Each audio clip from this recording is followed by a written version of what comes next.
Berpikir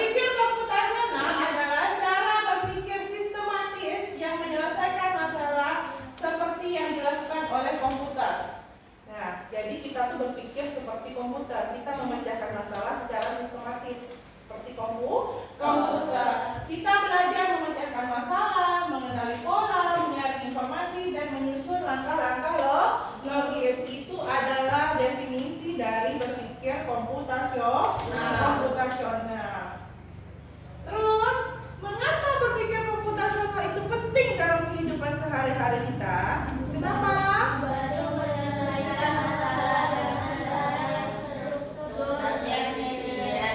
Jadi dia kalau ada masalah, kalau kita berpikir komputasional, masalah kita bisa diselesaikan dengan terstruktur dan efisien. Terus yang keduanya membuat pekerjaan sehari-hari lebih mudah cepat dilakukan. Jadi kita tuh bisa mengerjakan pekerjaan yang berat menjadi mudah dan cepat dilakukan. Kalau kita menggunakan berpikir komputasional. Nah, berpikir komputasional itu terbagi atas 4 komponen. Nah, ada 4 komponennya. Yang pertama apa tuh di situ? Dekomposisi. Ya, yang pertama dekomposisi. Yang kedua apa? Pengenalan pola. Yang ketiga apa? Abstraksi. Yang keempat ada algoritma. Asing nggak itu bagi kalian? Udah tahu semuanya itu? Belum. Makanya kita belajar hari ini. Nah, dekomposisi itu adalah apa? Di situ baca. Dekomposisi itu apa?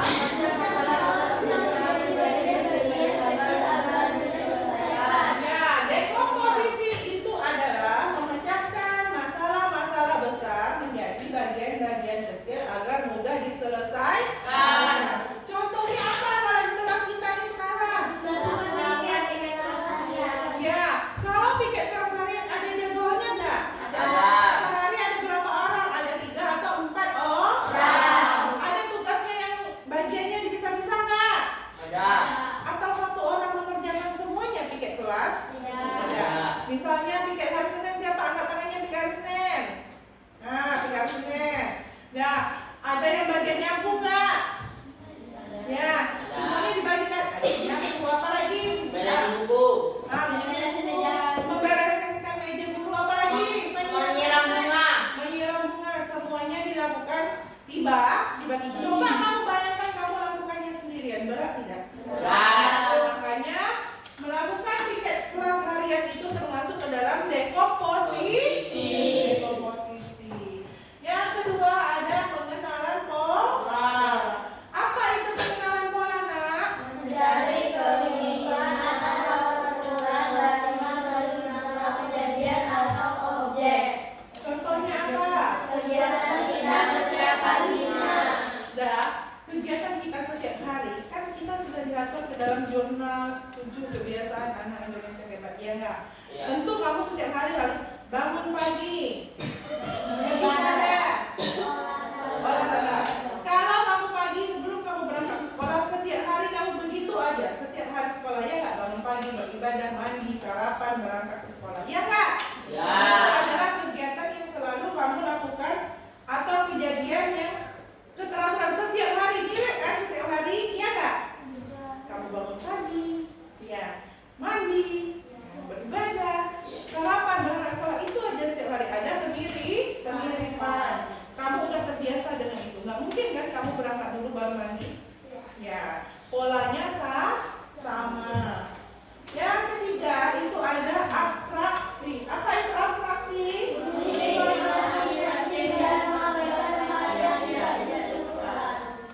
blender. Nggak mungkin kan? Tentu ada menyiapkan buah, bahan, semuanya.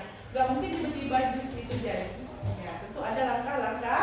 Langkah-langkahnya itu yang memudahkan kita. Nah, terus berpikir komputasional itu penerapannya dalam masalah sehari-hari itu bisa diselesaikan dengan berpikir komputasional. Jadi insya Allah semua masalah yang ada atau semua pekerjaan bisa diselesaikan dengan berpikir komputasional.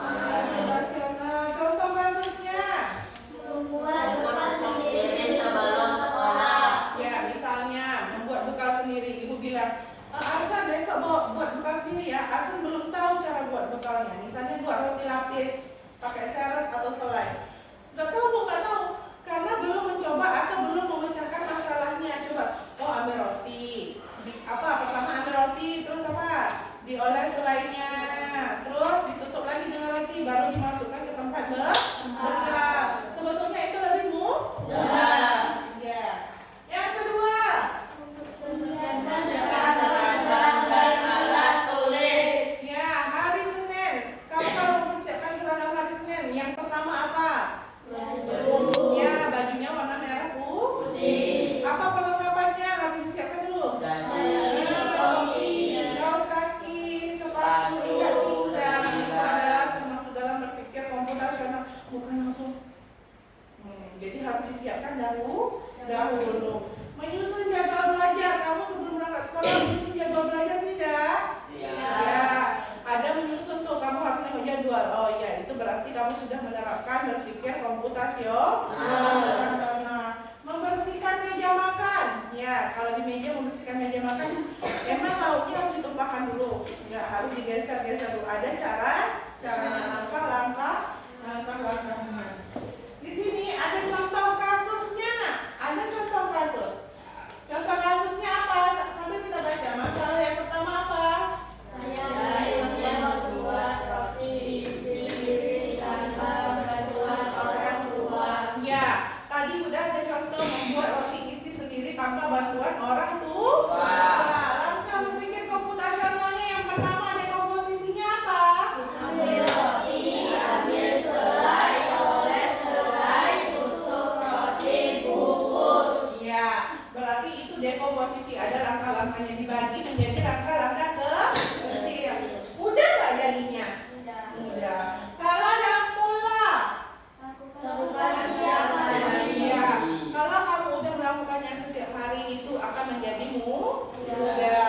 Abstraksinya, Fokus pada aktivitas membuat, bukan cerita tentang pagi hari. ya, fokus tentang membuat bukan pagi harinya. Misalnya gini, pagi hari itu aku bikin, tapi fokus kepada cara membuat rotinya. Yang keempat, Buat langkah-langkah dalam bentuk simbol pada kotak. ya, kalau kita membuat dalam algoritma, misalnya nih menyiapkan piring, panahnya lagi, setelah menyiapkan piring ambil roti, panah lagi, kayak gitu ya, nah itu nah.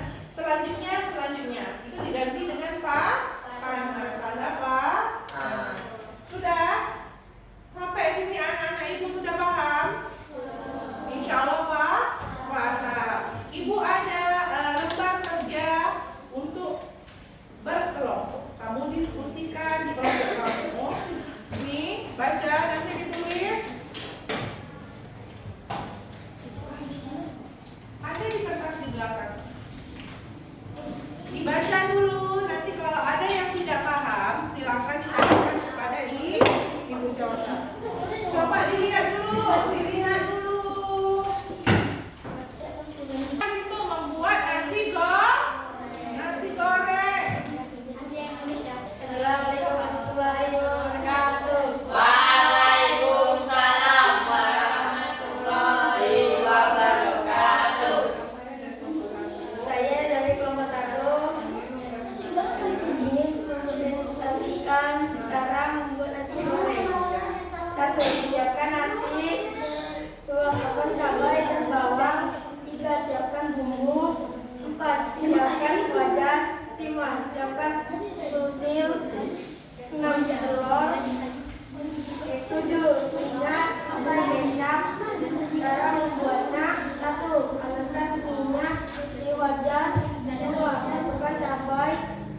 Sajikan nasi goreng di piring. 8. Sajikan dengan timun, tomat, dan daun seledri. 9. Nasi goreng siap disajikan dan dimakan. Ya, tepuk tangan dulu, Pak. Warahmatullahi wabarakatuh. Waalaikumsalam Warahmatullahi wabarakatuh. Mulai dari kelompok 2 Saya dari kelompok 2 ingin membacakan ingin membacakan hasil diskusi hasil diskusi kelompok saya. kelompok saya. Ya. Pertama, membuat nasi goreng. Ya. 1. Siapkan wajan. 2. Siapkan sutil. 3. Siapkan bawang putih, bawang merah. 4. Siapkan cabai rawit, tomat, dan telur. 5. Siapkan bawang putih, bawang merah. 6. Rajang-rajang cabai, tomat, bawang putih, bawang merah. 7. Panaskan wajan, lalu masukkan minyak. 8. Masukkan semua bumbu sudah dirajang tadi dan telur. 9. Masukkan nasi. 10. Masak sampai setengah matang. Lalu masukkan kecap dan penyedap rasa. 11. Aduk sampai matang. 12. Jika sudah matang, siapkan piring dan dimakan. Ya, terima kasih. Tepuk tangan.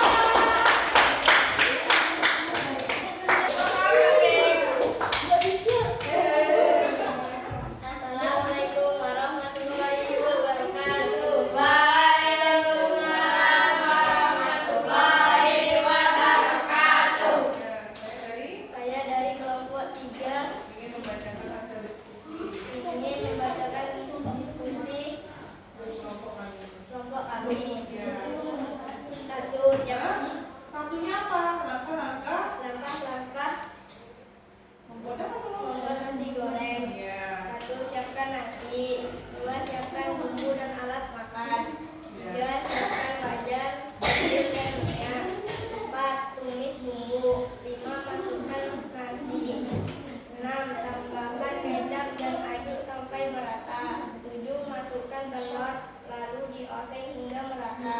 8. Setelah nasi goreng sudah matang,